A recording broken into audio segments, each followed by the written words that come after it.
Hello and welcome to a new video. In today's video we're going to take a look at a legend team here that I found on Twitter from KaroKaroMatio25 shouts to you. We're going to have a team here with the Greninja, and I have to say this is so far my favorite team of the season.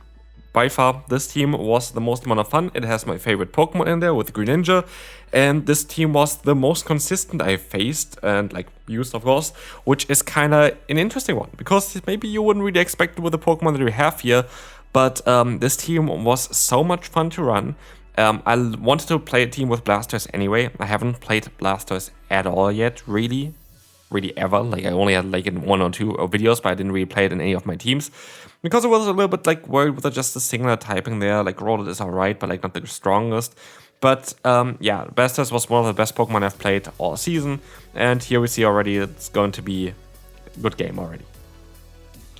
We have a triple counter team to ground-type Pokemon. Ground-type Pokemon are super common, and so this is a very nice thing to have. We're going to have here our Gligar in the lead, which is going to be also our main answer to those grass-type Pokemon. We're going to have the swap of our Blastoise, where we're going to run the Skull Bash. I just like Skull Bash a lot. You could also run Ice Beam, both of which are fine. Ice Beam would be actually a little bit more ideal, I would assume, for this team, as you're going to be able to then counter the grass types that you kind of want to bait out with this Pokemon.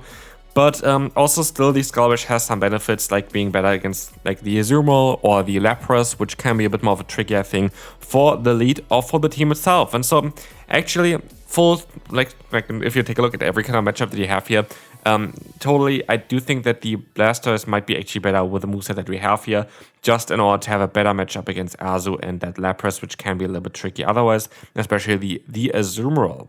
Azumarill is a core breaker for the lead as well as the Say Swap. No, that's a closer. Yeah, Greninja is a closer. Azumarill would break both Greninja as well as the Gligar. So you kind of need the Blastoise aligned for that perfectly. But as you're going to see here, we're going to have a lot of teams that are going to have Bastion plus a ground type in one team. Ground types generally have a very much increase recently in the meta, and this really benefits this team a lot. This team had such a great grip onto the current meta. There was nothing really where I was super worried about. Again, there's going to be the odd grass type that can be a bit tricky for this team, but grass types generally are not really that common, and again, we're going to have still some options against them, especially with the lead having access to the move Aerial Ace as well as Fury Cutter. As you can see here, we're going to be able to get the opponent's Steelix quite low. We can play this out if I really want to. I am going to no-shield the Crunch, which is still survive, and we have to swap out of here now. We have a shield advantage, and we have some lag, and this lag actually most likely mattered a little bit. At least I barely got any fast move damage in here against the opponent, fast moves generally. And so we are now not knowing on how much energy they had, so they were able to get to this move here in time, which I didn't know they would. And it's just kind of all a little bit of a mess from all of this lag.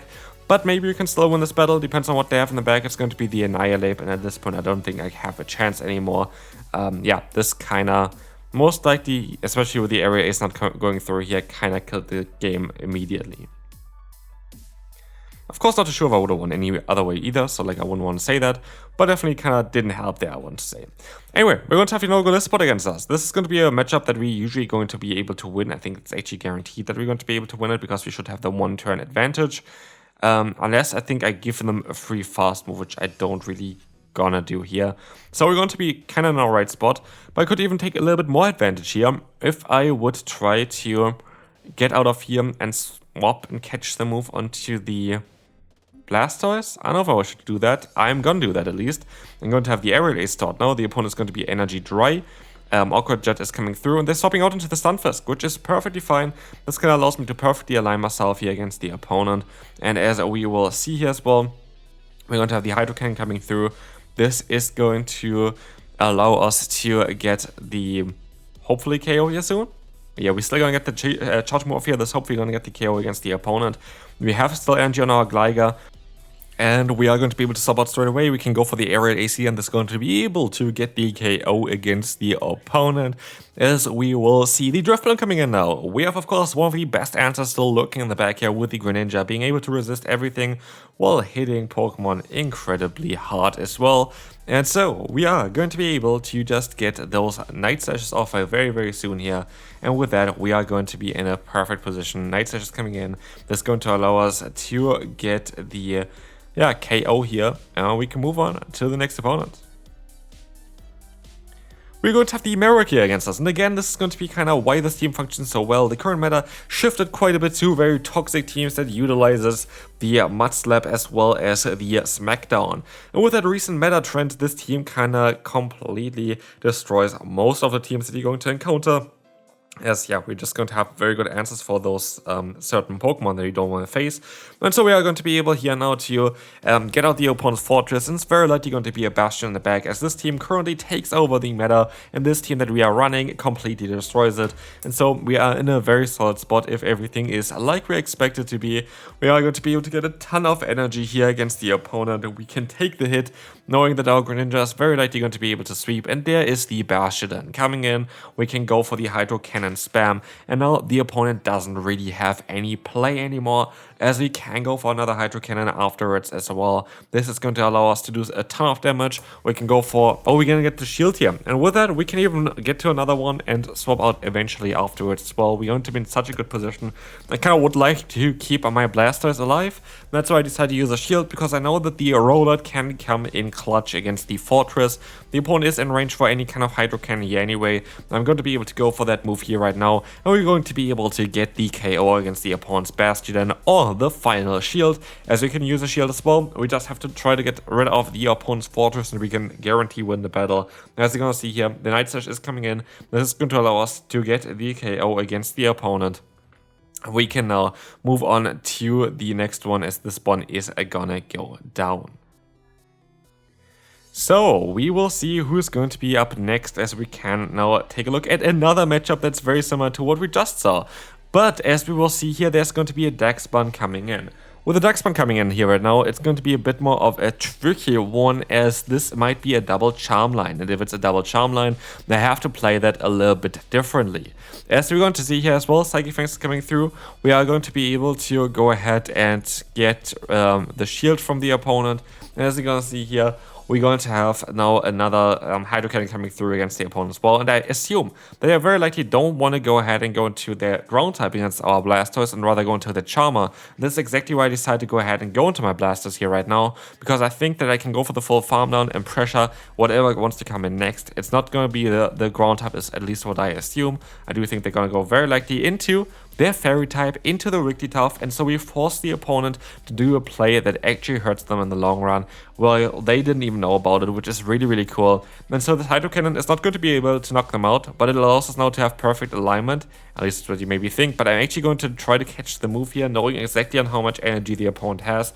Taking the hit here now, we are going to be able to see the Marek coming in, and at this point, the stab, Hydro Cannon, super effective hit, is absolutely going to be enough to take the KO against the opponent here.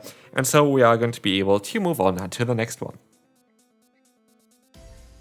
where we will face here now, an interesting scenario. We're going to have the Hydro Cannon coming in here. This is going to be enough to get the KO against the Macargo, but they decide to stay in here, and I don't actually really need to use a shield.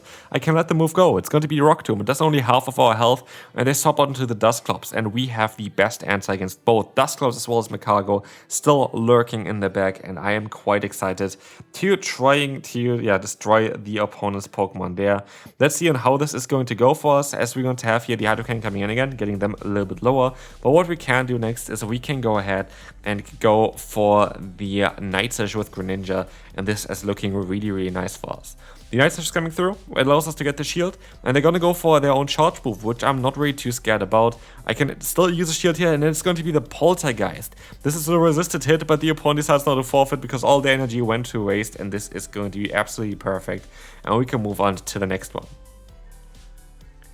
Next up, we're going to have the Gastron against us here. This is going to be an interesting matchup. It's going to be quite neutral for us. So let's see on how this is going to go. We are going to be able to go ahead and go for the shield against the opponent, and this is looking really solid for us. The Earth Power is coming through. We're gonna have the Hydro Cannon coming in, and this should maybe two-shot them even. It doesn't quite get the two-shot done, but we can go for the full farm run. This should just be the Body Slam as far as I can see that. So we don't have to shield this move up. And we have no alignment, we have energy on our Blastoise, and we can go for the Hydro Cannon against the Marowak, which would allow us to get the KO in the long run as well. And so we can now go for the Hydro Cannon against the opponent's other Pokemon. This is looking really solid for us. And as you will see here, the opponent is going to decide to go for another charge move. We can shield up. And in comes the Bone Club. But can we outspeed them? No, we cannot. The opponent is going to be able to still get another move here and knock us out with that one. But we still have some answers against that Marowak. We're still going to have our Gligar against it, which will be able to knock it out. But they're going to have the Talonflame in the back. And we have to play that very strategically because we have to try to catch the move onto our Blasters. Or we can just go for the Hydro Cannon, which we're perfectly going to be able to get here thanks to the instant rain taking so long to get some damage onto us. And with that, this game is over. The opponent has no chance of winning. Now we can move on to the next battle. Next battle here, we're going to have a very good lead with us. We're going to have the Clodsire, and they go swap out into the Primeape, which again is actually a very solid matchup for us. We are going to be able to just stay in here. We can go for the Aerial Ace, and against the Clodsire, we still have 2 answers. And so this is maybe the matchup that we kind of want to play out anyway. For potential Ice Punch, I'm actually going to no-shield the first one because, yeah, a lot of times they just want to go for the Rage Fist anyway first time just to boost themselves up. And so I shield up the second one, which is going to be that Ice Punch, which we now are going to be able to successfully shield up. We can go for the Aerial Ace to get the KO or get the final shield. We get the final shield, but we're still going to guarantee win this matchup here. There's nothing they can do in order to change that unless someone swap out of here, and they don't. And so the opponent is going to go down, and as we will see, we are going to be able to now align ourselves, which doesn't matter because our backline is both going to be great against the Clodsire. We can just swap out here, and we have always a good matchup against this Pokemon. And I decided to keep my lead alive just in case that Gligar has like a specific matchup where it's going to be better, which in this case isn't really the thing there. I decided to go for the Scalbash against the Mandibuzz just to boost my defense up so I can go for another charge move and pressure them for longer with my fast moves as well, which I do think is going to be a cool decision. And as you're going to see here, this already puts them really, really low, and now I have still the Greninja in order to win this battle, so this is going to be a good game. There's nothing the opponent can do here anymore, and honestly, this was the most dominant team they have played so far this season. By far, it was a lot of fun to run this one, and there's still some more battles to go here to check out on how strong this team actually is. But now we can go for the Hydro Cannon, get a ton of damage onto them. We could even swap out of here and go for the Dig, but I can also go for the Night Slash, which is totally fine as well, which is going to be allowing us to get the KO against the opponent, get the boost, completely unnecessary, but we can move on to the next one, where we will face the Cradilly. This is going to be interesting. We're going to have the Aerial Ace, we have the Dig. This is going to be an interesting one for sure, because we don't know if we're going to be able to... Yeah, we kind of don't want to have this Pokemon at all with our backline. So like, I'm kind of happy to face it here. It's more of a positive matchup, but it's also not like the best ever. But I guess like generally it is quite a solid one. As you guys see as well, we're going to have the Dig coming through, and we're going to be able to use a shield. And I do think we should be in a position where you can fully farm them down afterwards. And as we will see here, there is going to be the Jump Love coming in. We are going to be able to swap out into our Blastoise. And yeah, as we will see, Energy Ball is sadly on this Pokemon, which means they have super effective coverage against our Pokemon. And I'm kind of relying a little bit now too much on my Blastoise in order to really function here. I have to shield this move up as well. I have to try to go ahead and get another Scalbash off against them in order to do enough damage. But they can still get to a move. I should be able to survive with the boost that we have. But let's see if this is going to work out. We're going to go for the Hydro Cannon, expecting the Cradilly swap in, which works out really well.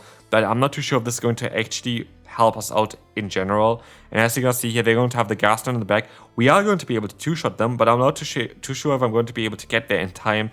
As you will see here, they're going to still get to another move. This is most likely going to knock us out. Is it? It is going to be just the Body Slam. So we can go for the Hydro Cannon. We can overfarm even a little bit.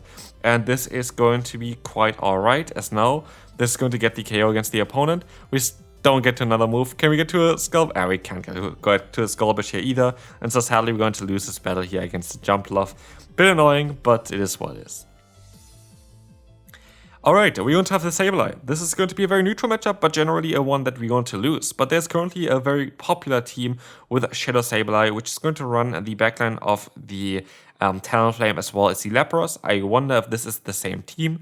We will see if this is going to be the case. And as you're going to see, we're going to swap out onto our Greninja. We can outspeed now the opponent's Sableye and either force the shield or the KO. And we're going to get the shield here, which I actually do like a little bit more, because what I do think is I might be able to go for the full farm down now. We will be able to go ahead and go for the charge moves now against the Moltres as well. We should be able to outspeed them. And with that, we're going to be super in a top position, as we will see the Hydro Cannon coming in. That's going to get the KO. Guaranteed, or the shield. But even with the shield, we can just shield and yeah, well, we can stop out and just farm them down here. Both of them are going to be totally alright. Farming down here is going to work out quite well. Flies coming in, and we can go ahead and, yeah, take another hit, but we're gonna still be able to go for the full farm down. Ending up here with a Hydro Cannon and nearly even a Skull Start. And that is just going to be a lot of pressure. So, in comes the Clodsire. That definitely doesn't want to come into those Hydro Cannons. 2 of them are going to be enough to knock them out. And so, as we will see here as well, this Hydro Cannon is going to connect now. This is going to be able to not actually get the KO. We have to swap out of here, but we're still going to be in a perfect position that it doesn't really matter. We're going to have the Such Move here coming in. We have the Gligar still coming in. We can go for the full farm down, and what do they want to do here? They forfeit, and we can move on. Yeah, a Corsola. Corsola is not ideal, but the good thing here is we want to outspeed them with the Blasters all the time, which makes the matchup actually quite solid, because we usually lose like 1 turn for swapping out, but because we outspeed them, it's not really that detrimental, and as we see here as well, we are going to be able to get out the opponent's Credilli, allowing us to get some solid damage onto them, as now we're gonna still let the move go. There's no point of shielding. I would have not been able to get the shield from the opponent anyway. But because I went for the wrong move, we are now going to be able to go for another Hydro Cannon and another one afterwards and force the shield or the KO. And I will take both of them, as we will see here. The shield coming in, that's totally alright. We can go back into our Gligar, we can go for the full farm down. We could take a hit here, and we still should be able to even farm them down. So let's see if it's going to work here. It's going to work, and we can have now still our Greninja for that Corsola. So we know that this is going to be a great matchup. I'm still going to use a shield for the power jump because I don't want to get my Greninja lower. And in the back is going to be the Annihilate, which is a very, very tough matchup for us. But a Hydro Cannon against a Shadow Annihilate is doing enough to, yeah, get them KO'd with one more fast move. But sadly, as we see here, I am forced to farm them down with a Gligar now. If I would have shielded there, we would have get countered down, which I didn't really want to. And so it's now Gligar down against the opponent's Corsola. The issue for Corsola is it doesn't have, I think, the best HP stat, which is generally a weakness of Ghost-type Pokemon. And with that, we're gonna do a lot of fast move pressure. But in hindsight, I should have went for 3 Aerial Aces instead of just 4 Aerial Aces here and then 2, and the Dig first. Because 3 Aerial Aces would have been just a safer play. Like this, I'm still going to be able to win, but with a few HP left. And that's going to be it for this video. Hopefully you enjoyed the one. This was a very good team. I really enjoyed this team, and I will see you then. Bye-bye.